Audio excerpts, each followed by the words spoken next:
Sa Mindanao naman, isinailalim na sa state of calamity ang Bangsamoro Autonomous Region in Muslim Mindanao o BARM dahil sa epekto ng mataas na presyo ng petrolyo at tagtuyot sa rehiyon. Yan ang ulat ni Tricia Aragon ng PTV Cotabato.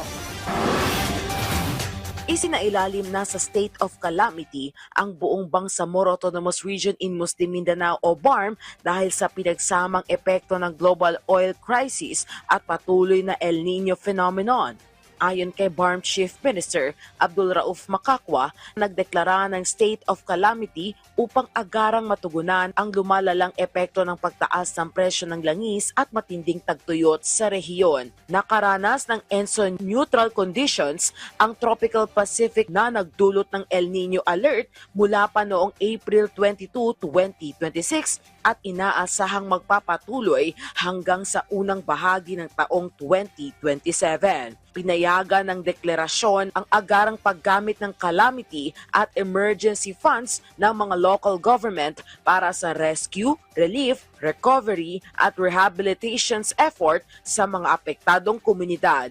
Inatasan din ng Chief Minister sa lahat ng ministries, offices at mga ahensya ng BARM na magpatupad ng mga hakbang para maproteksyonan ang buhay, kabuhayan at kaligtasan ng mga mamamayan.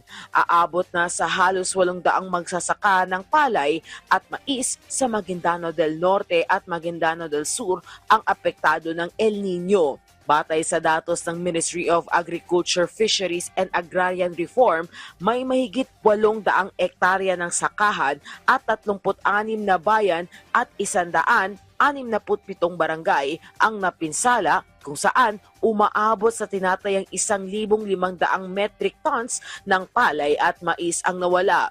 Bukod sa agrikultura, lubhang nakaapekto rin ang pagtaas ng presyo ng krudo at transportasyon, supply main chain ng pagkain at mahahalagang serbisyo sa buong rehiyon. Ang El Nino at oil crisis ay nagdulot ng panganib sa food security, kabuhayan at pangkalahatang kapakanan ng mga Bangsamoro. Naging epektibo ang state of calamity sa BARM nitong May 14 at mananatili ito hanggang sa formal na pag-aalis ng Chief Minister. Mula dito sa PTV Cotabato, Tricia Aragon para sa Pambansang TV sa Bagong Pilipinas.